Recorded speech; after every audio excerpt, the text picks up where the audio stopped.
Thank you, esteemed Vice Chancellor, the faculty and friends. So don't take all these things too seriously. As I've already taken the permission of the Vice Chancellor and the Dean, not to say too much, but to engage you in some kind of an interaction, because I believe you don't require moral lectures or fierce lectures. If we can help you think and think rationally, based on evidence and logic, not impressions and sentiment, I think that's the greatest gift we can give you. So with that spirit, First of all, let me congratulate this University of Hyderabad for completing 50 years. I still remember as a young student, at the height of the Telangana agitation, then Andhra agitation, then as a part of the 6-point formula, many of you may or may not be aware, to broker peace between the two regions. This university is one of the 6 points. And you've done an amazing job. I thank you for the wonderful work that all of you have done. Particularly over the past decade or so, remarkable work has been done to bring the university back on the rails. And congratulations to the School of Management for completing 25 years. I think it's a beautiful location. It's a legitimate here going to. Let's talk about freedom, prosperity, and inclusion. Why this particular theme? Because this is something that's been occupying my mind quite a bit in the past couple of years. My work, my life have been essentially about governance reforms. Electoral system, political parties, genuine decentralization of power and local governments with accountability, rule of law, and so on and so forth. But truthfully, I have come to the conclusion that there is no constituency for them right now, in the short term.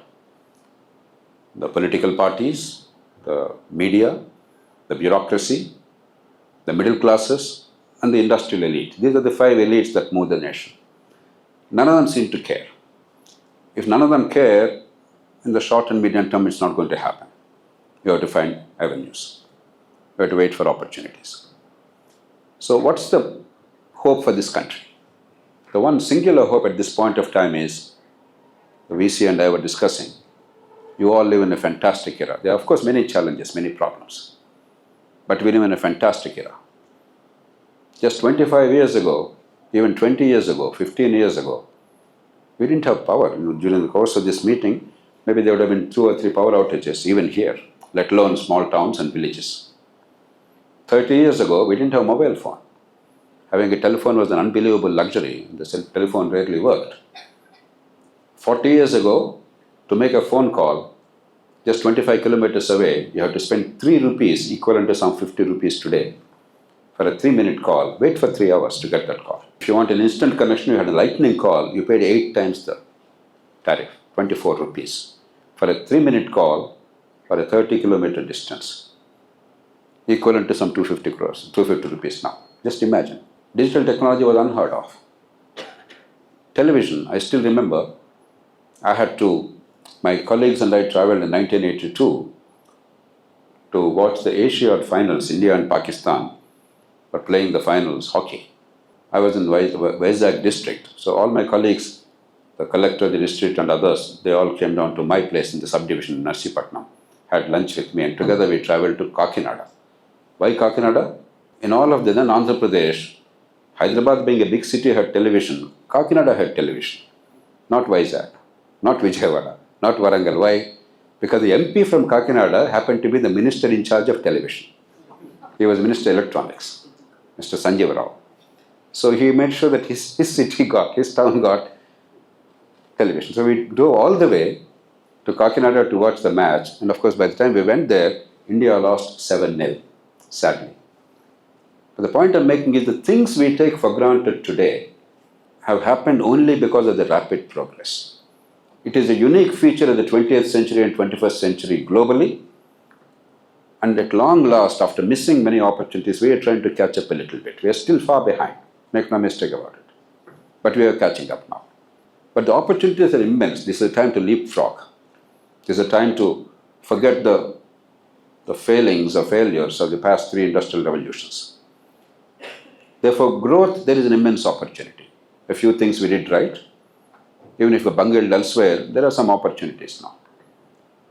If growth is managed well, at the end of the day, if the growth is appropriate growth, if it's a holistic growth, that's what the end product of all our concerns and efforts are, to make lives better. And that in itself will generate pressures to make our democracy better. So what's the problem now? First of all, this is the first time in human history, in the past 100, 150 years, particularly past 75, 80 years, when a 7-8% growth is normally talked about for countries like ours. You all heard of Industrial Revolution? Do you have an idea of what was the growth rate in Britain during Industrial Revolution? Any guess? Anybody? The economic growth rate of Britain during Industrial Revolution. Anybody? Make a guess. You're not going to be scored on this, right? No evaluation on this. Just be bold.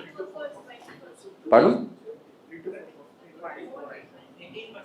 18%, 20%, 3 to 4%? 40%? It's a revolution, must be 40%, right? It was 1 to 2%. Industrial revolution between 1760 and 1840, roughly, so that 80-year period. 1 to 2% was a revolution because in human history, for 10,000 years after agricultural revolution, we never witnessed economic growth. Everything depended on the vagaries of nature. If nature was bountiful in a particular year, we had enough to eat. Next year there would be failure of rains and there is mass starvation. There was never sustained growth rate irrespective of the elements of the weather. We all take our lives, what's happened in the last 300-400 years, for granted. Not too long ago, humanity could not imagine any growth at all. And 1 to 2% was a revolution. But today, thanks to many developments, a 7-8% growth rate is well within our reach, and some nations achieved even more. China achieved spectacular growth rates. We could easily do that too. We made some terrible choices over the years. We're paying the price. But we can retrieve the situation. That's the context in which I'm speaking. So before I go further, I'll be very brief, just outline a few points and then leave it open to discussion, because hopefully some meaningful issues will emerge during discussion rather than a speech. We keep hearing the numbers, 8%, 7%, 5%, 3%. Is it necessary to grow really rapidly? I'm sure most of you, the management students, you work with numbers. Let me give you an example. Let's say we are growing at 5% over a period of next 7, 8, 9, 10 years. Alternatively, we are going at 8%. You know what the difference is? Can anybody tell me? What happens in about 9 years' time if you grow at 5% instead of 8%? Any idea? At 8% growth rate, we would be reaching about $8 trillion US, assuming that our GDP is around $4 trillion US now, in 9 years' time. At 5% growth rate in 9 years' time, we'll achieve $6.2 trillion. The difference is $1.8 trillion. That is equal to more than 150 trillion rupees. That means tens of millions of jobs, hundreds of millions of people on the margins of poverty versus people who came out of poverty comfortably. That means a reduced per capita income of 1 lakh rupees per capita in the country. 8% versus 5% in 9 years means in 2034, we would have 1 lakh rupees less per capita income. That means the government revenues would be lower by about 30 lakh crores, 30 trillion rupees. 30 trillion rupees, just imagine 30 trillion rupees deployed for welfare, for infrastructure, for investment for the future. Every year we're losing that much. Production, productivity, incomes, employment, government revenues, investment. So first, I want you all to understand there is a huge difference between okay growth rate of 4-5%. 5% probably we can achieve unless we bungle particularly badly. And of course, we are capable of bungling very badly. We are working very hard on occasion to bungle. 8% requires some serious doing. I want you to first understand that. Now, what are the challenges? Why am I bothered about inclusion? And I want you to just think about it.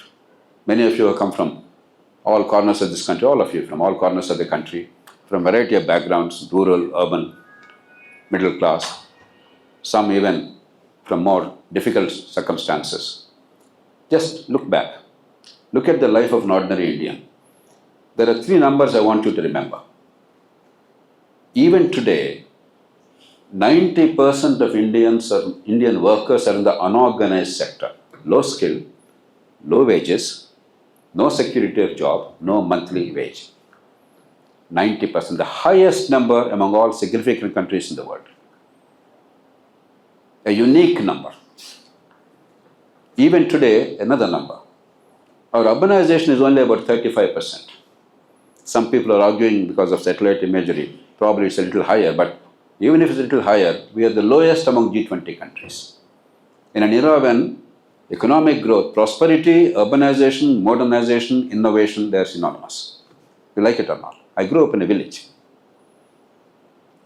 There is no other country anywhere near 35% urbanization. A third number. Even today, 46% of the people of India are directly or indirectly dependent substantially on agriculture as a source of livelihood. Just 4 years ago, it was 41%. The other day I was having an interaction with the Finance Commission Chairman, Dr. Panagaria. He said, Dr. JP, now it's 46% because the people who went back to agriculture. No country on earth which has any kind of ambitions in G20 or any significant economy is anywhere near that. We have the highest number. Any one of these three numbers, we are unique. All three, we are unprecedentedly unique. Always remember these three numbers when you want to look at India's future or economy, what we need to do. Now, modern economic growth, modern technologies are extraordinary in the aggregate. But when you disaggregate them in terms of seeing what's happening to ordinary people, their livelihoods and earning capacity, as opposed to the conveniences and the services that they get, something unique is happening world over. And in a country like India, because of the numbers I mentioned, it's even more spectacular. Growth is helping everybody in having better life. But in terms of incomes, in terms of participation productively in the economic activities, the people who have good education, people like you all, urban, with networking, with capacity for innovation and imagination, they are forging far ahead of the rest of the people. Now, the reason why inclusion is necessary is we do not have in India today a majority support for economic growth. I am making a very bold statement. You see any election in the country in the past 5-10 years, almost the only thing talked about, advertised, communicated by the elected politicians or the political parties intending to be elected to office is how many short-term welfare measures they will ensure. You almost never hear about economic growth and job creation through economic growth, enhancement of productivity, skills, and therefore creation of new jobs and incomes. You almost never talk about that. You only talk about, I have given this, I have given this, I have given this, I have given this. It's not an accident. It's now a political necessity because the bulk of the people don't feel that they're part of the economic growth process. They're not partners in the growth process. Now, a democracy cannot sustain growth unless there is a broad consensus among the general public. So don't take this lightly. It's not a moral issue, it's a practical issue. Life or death issue for this country. So what are the impediments to inclusive growth, this prosperity, while retaining freedom? I would say there are 6 impediments. I'll be very brief on each of these. A couple of minutes I'll take. Each can be examined in considerable detail. It requires phenomenal work in this country. But I want to give you a glimpse of that. The first is the governments themselves. Increasingly, governments are resorting to reckless populism at the cost of the economic future of the country, particularly of the next generation. They're borrowing well beyond their capacity to repay. And they're borrowing not to fund future investments for better growth so that you get better income and opportunities, but they're borrowing for current expenditure. Without going into too many details, there are some states which are on the verge of bankruptcy. Actually, they're bankrupt by any normal standard. Because there's nothing like bankruptcy in the Indian states, we are somehow pretending that everything is okay. Luckily, we can discuss this a great deal. I have done a lot of work in the past 2 years on this subject. Luckily, some of the issues are now being addressed at the national level, and states are falling in line. So I don't want to go into all those details. Luckily, the constitution makers Dr. Ambedkar and his colleagues had the wisdom to recognize that India is fiscally a single entity. The financial stability of India and the credit of India are the Union's responsibility. Union cannot abdicate. Therefore, they made constitutional provisions to ensure that. Therefore, we have the tools, we have to now apply them effectively with some simple outcomes in mind. You cannot decide what a future government will do, because that's for the people, that's for the mandates. The Union cannot decide what the state will do, because then you're affecting the sovereignty and federalism. But you can certainly draw the boundaries. The Vice Chancellor used the expression, the boundary. The boundary conditions have to be laid down under the Constitution. For instance, I'm just giving you an idea. It is not unreasonable to say, nor is it infringement on freedom of the parties elected to govern. It's not unreasonable to say that whatever you want to do, you can do, but you cannot borrow to meet the current expenditure. Borrowed money must go towards investment for the future, just like a family. All your parents, because they sacrificed a great deal, they did not consume today unearned money and then shifted the burden to you. They did not shift the burden to you. They did not land you with a huge debt without any income source, because they were frugal. And even in the midst of poverty or deprivation, they made sure that your future is secure. They built assets, they saved. Exactly the way a family does, a government should. If only we have this simple mechanism. Within that, what to do is your business. How you spend your revenues and the current expenditure, and in what manner will you invest for the future, as long as it's actual investment for the future, not profligacy, not wastage, not commissions and contracts, but genuine wealth-creating assets for the future. It's entirely for the government of the day to decide. So our solution must be politically viable, fiscally sustainable, and growth promoting. Otherwise, you are actually destroying the future generation for current consumption. All growth is a bogus one. The second one, if you want to bring the 90% into the mainstream of the economy, you obviously have to give them skills to be able to partake in this economic adventure. You are all some of the finest products of education. You are also some of the most lucky products of education in this country. You are here despite our education system. Indian education at the school and college level, particularly school level, in the broad sense, is an unmitigated disaster. I'm saying this with deep sense of anguish. I'm an optimist. I'm not one of those reckless critics of everything in this country. But optimism does not mean that you ignore reality. Romanticism is not optimism. You look at the reality, gather evidence, understand how to get out of the mess, and then make sure that the solutions are actually implemented. Let me give you just one or two data points. Officially, in most of our schools, in most of the states, 90 to 96% of the kids pass examinations. 7th grade, 10th grade, no, that's the normal thing. The government's own National Achievement Survey, they actually measure how much have the kids learned in 9th grade or 10th grade in this age 15 or whatever. Typically, 15 to 20 to 25% have the proficiency expected of them at that grade level. But 96 have passed. The same government conducted examinations, awarded the certificates. But they themselves, when they verify, they realize that only 20-25%, some cases 10% or 15%, they actually measure up to the standards. What kind of education is that? It's bogus. We have to do something significant and quickly. It's not a question of money. The immediate answer that comes to mind of everybody is put more money. We are spending enormous money on school education. We are spending 1,10,000 rupees in Telangana and Andhra Pradesh on average per child per year, which is not a small sum. Not a single rupee extra is required. You can repurpose it. You can spend it more wisely to generate outcomes, understanding the causality. But spending more is not the answer. In fact, I would say not one more rupee. Let's repurpose it. And there's ways of doing it. I'll give you just one hint and move on to the next item. Everybody loves education in this country. The demand in India is phenomenal. You're all here because your parents cared for you, they encouraged you, inspired you. They sacrificed a great deal to put you to good schools. They spent money disproportionate to their income in many cases so that you will have an opportunity, you have a head start. And when you do well in your school or college, or when you get admission into the course here in the University of Hyderabad, there is so much of adulation, so much of celebration all over, there's so much of publicity. You have all the conditions for good education in this country.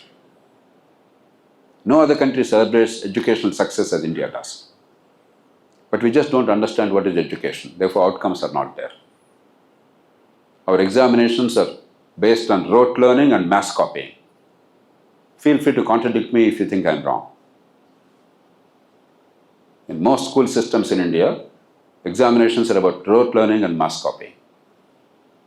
Time and again, surveys like ASAR, the first survey of ASAR report was released in 2005 by me and Montek Singh Ahluwalia, who was then Deputy Chairman of Planning Commission in Delhi. Year after year, just last week they gave me the latest report.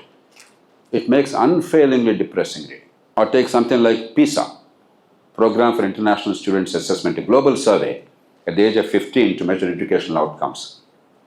The one time India participated, we were ranked 73rd out of 74 countries. Because they don't measure how much you mugged up or how much you copied. They measure actual educational outcomes. Comprehension and communication, conceptual understanding and application of that knowledge for problem solving, and rational application of logic to come to sensible conclusions based on given evidence. That's what education is about at school level. Now I started talking about it. This happened years ago. I started talking about it publicly, hoping that some people will listen. And those in government across the country, they will try and look at what is the problem and try and look at the solutions. I am a bit of an expert in engineering reform in the country. But what the government did was shocking to me. I never anticipated that. I'm a bit of a chess player. I anticipate the 10th move, 12th move, and then play accordingly and then get the best results possible for the country. But this particular move of the government I didn't anticipate. You know what? The government said, henceforth we will not participate in PISA surveys.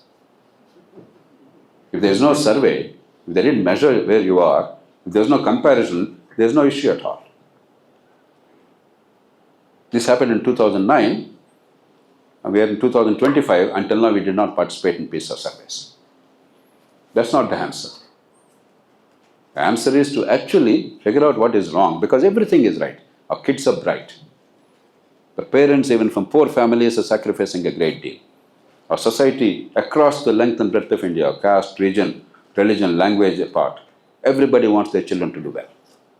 Our governments are spending a lot of money. Our society values education, culturally, civilizational. Everything is in place. The demand is superb. The supply is terrible. Why? Because we are measuring educational outcomes. Society doesn't understand what's happening by examinations, marks, and scores. And when examination tests not really what is required but all the irrelevant things, when there is mass copying and rote learning, the system is producing that. We are getting 94% results, 96% results.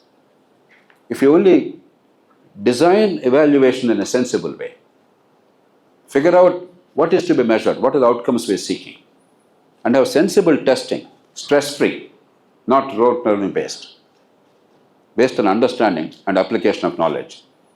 Only one precaution, one step, an honest evaluation so there is no copying, because this normally should not have been said, would not have been said, but now it's necessary to say that, because it became endemic in the country. Then the whole system, all the players, all the stakeholders will now work towards that outcome.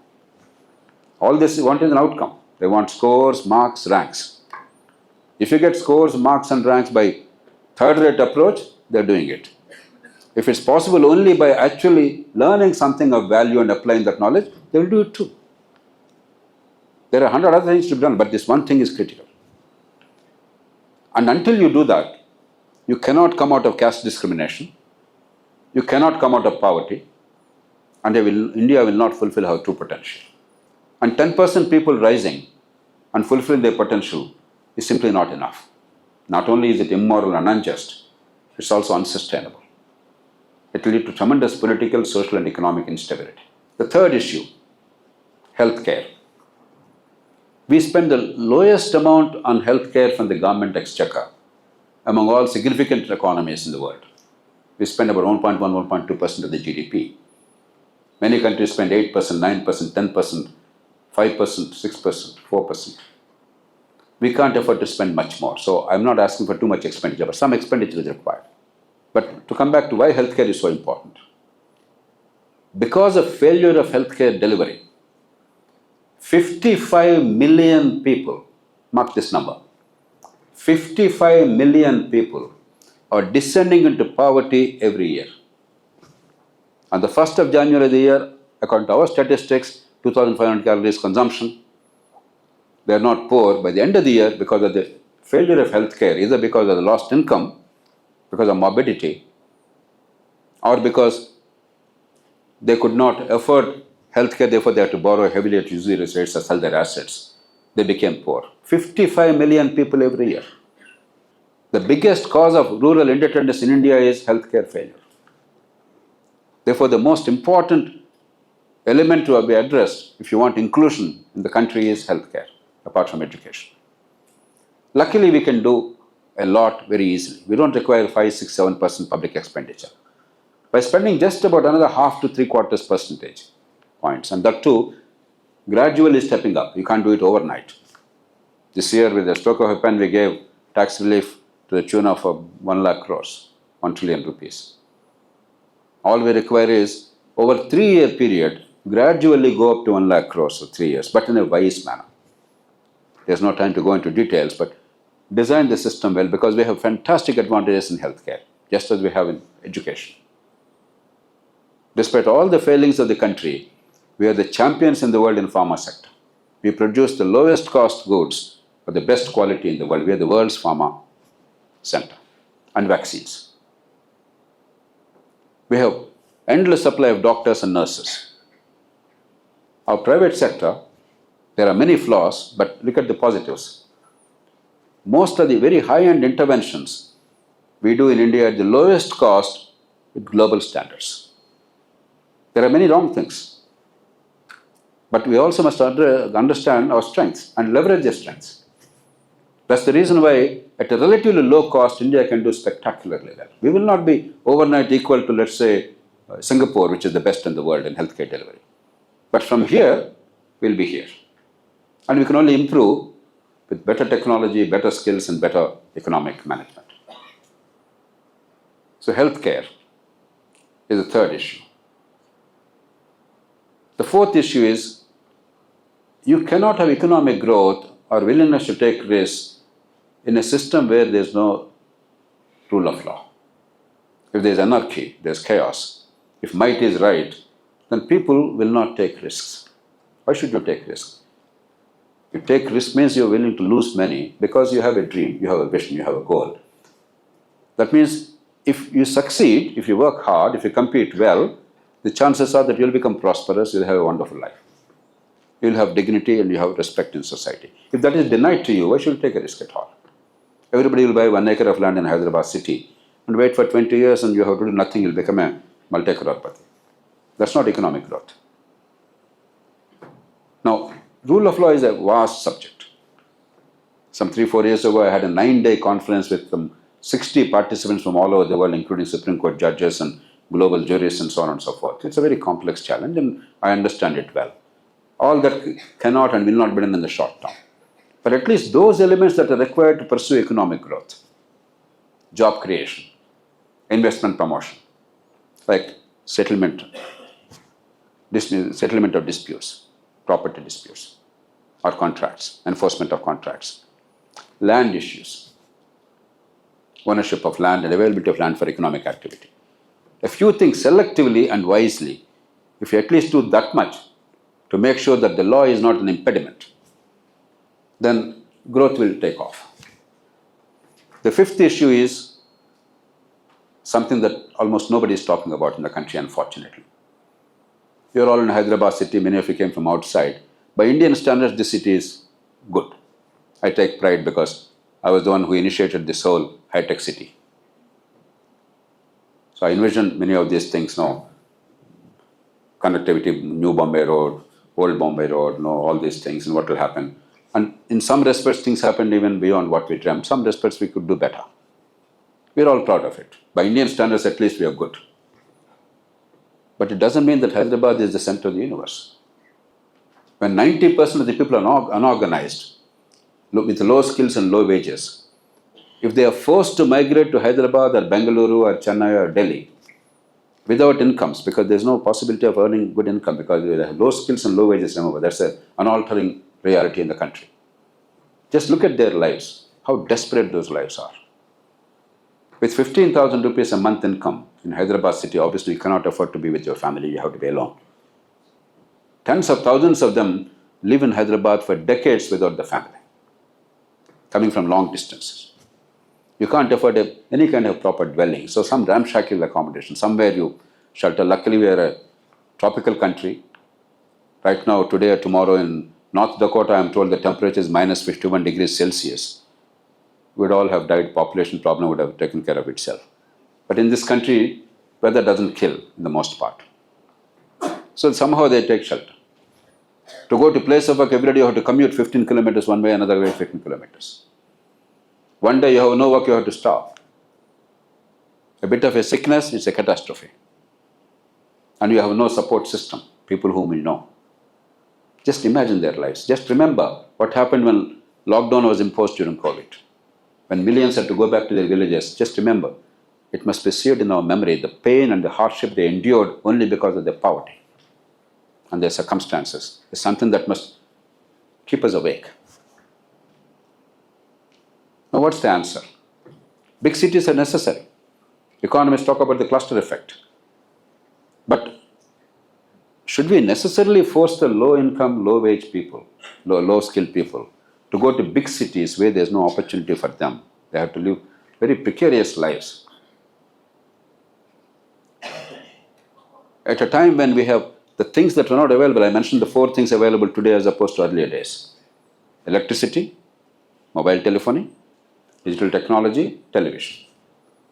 There is no special advantage in doing some things only in big cities. Actually, there is a disadvantage. There is a company called Brandix. How many of you have heard of Brandix? Brandix in Achyutapuram, a Sri Lankan company, employs 22,000 women. In about 300 to 400 villages in the neighborhood of 25-30 kilometers, every single woman in the village was employed, if she was willing to be employed. Without dislocating them or relocating them, they go and ferry them in the buses and put them back in the buses. In a company, a Taiwanese company in Sulurpet, 15,000 leather workers are working. Just now a registrar was telling me how Kanpur is no longer really the central leather industry. 15,000 people working there. And they're saying, give us another 5,000 workers, building workers. We'll train them, we'll employ them. There's so much a demand. There's a village called Kavuru, near Repalle, in the old Guntur district, now probably Bapatla district. A company from Hyderabad started a center for a medical transcription company in that village. It's not even a town. In that village, 200 people are employed. Initially, they did out of charity, altruism. Our village will do something. Now they're willing to expand it, add another 500 workers because of commercial benefit. The cost is lower, the profit is higher, productivity is higher, employee satisfaction is higher, and now they want to do it as a commercial thing. It's beneficial. We are still not looking at these opportunities. Unless small towns grow, unless much of the urbanization is in situ urbanization, local urbanization, not migration to distant cities without any support structure, without any skills and earning capacity. Unless the bulk of the village and small town people are absorbed locally in these small occupations, don't have to be very fancy big things. If you're a university professor, you have to be in Hyderabad. Even there, they put in Basara. The vice chancellor, former vice chancellor, was telling me how difficult the conditions were, the romantic notions of having some university somewhere and hoping that something will happen. So obviously, with high skills, if you're a film producer, a director, a great actor, you have to be in a big city. If you're a great scientist, you have to be in a big city where a laboratory exists. But a plumber, a carpenter, a weaver, a textile worker, or a garment maker, or a leather worker, or electronic assembly or something else. Why should you be in a big city? You have all the amenities locally. And if those people come here, imagine the housing, the commute, and the infrastructure, the water supply. Just yesterday, a newspaper said our density of population in Hyderabad has now overtaken Delhi. It's not a matter of pride, it's a matter of concern. I wanted to come on time. I am a bit of a nut on punctuality. I thought I timed myself perfectly, but Hyderabad traffic thought otherwise. If things are this bad now, wait for another 10 years, think of our roads. We have to create a large number of small towns. Government doesn't have to do anything. I don't want government to invest money and do ghost towns. No. You have to simply identify the places with potential for growth because they are natural hubs of economic activity. Have proper town planning and ensure proper mass transport. Government doesn't have to do it itself. Private sector will do. You only plan for that. You become the engine for that, the driver for that. Then sites and services, private sector will come. All kinds of things they will come and take over. You just have that vision. Just because you happen to be in Hyderabad or Bengaluru as the chief minister or something else, don't think of this as the center of the universe. There are millions upon millions of people out there whose lives are precarious. And the last thing, sixth one, and I'll conclude with this. Agriculture. We have done some remarkable things in agriculture. Nobody in 1965 or 66 thought that within about a decade or so, we'd be self-sufficient in food grains. Until that time, ship to mouth as they called it, PL 480 food grains coming by the ship and we were waiting. We were begging literally. But thanks to great men and women, C. Subramaniam, the then minister, a great leader, whom I had the privilege of knowing at the end of his life, a man like B. N. Shivaraman, a civil servant, some 40 to 50 exceptional scientists from all corners of the country, and thanks to the great benefactor of humanity called Norman Borlaug. Norman Borlaug's work alone is credited to have saved 2 billion lives, 2 billion lives, because of the revolution he brought about. The country changed. We produced 52 million tons of food grains in 1950. Today, during peak time, the government granaries have 80 million tons of food grains. 80 million tons of food grains. Government granaries alone, not private. But agriculture is in distress. Too many people in agriculture. Too little income is flowing there. It's not modernized. Without going into details, we have many ways of modernizing, many economists now, in a politically acceptable way. And already policy framework is in place. We have retail chains on paper in place, but we haven't acted on that. Processing is necessary. India is already deriving a surplus, healthy surplus in agriculture, but we can easily make it $100 billion plus, only in exports, additionally. There's immense potential because we have 11% of the global agricultural land mass. Most people don't realize it. We only have 2.5% of the world's land mass, but our agricultural land is 11% of the world's land because most of our land is put to agriculture, unlike any other big country.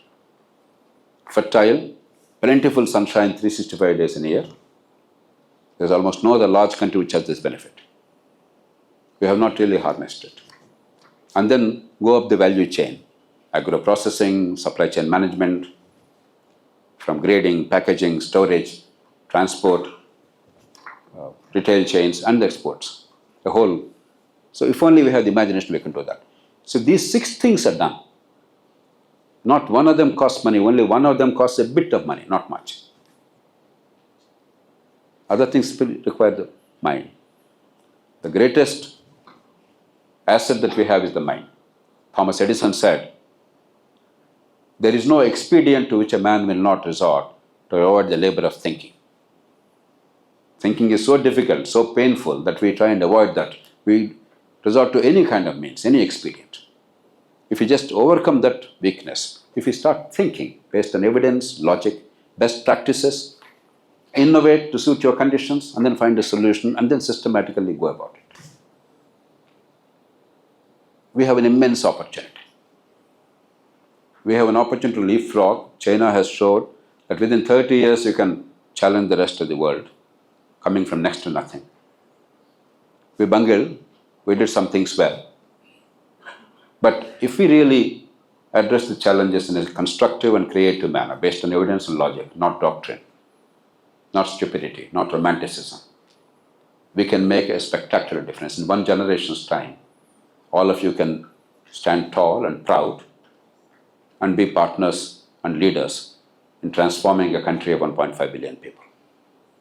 So what I ask of you is, you're all bright people who look at businesses, what is viable, what works, what doesn't work. Look at this. Look at the long-term sustainability. Growth in itself is not enough. Growth is necessary. I'm not one of those who oppose growth.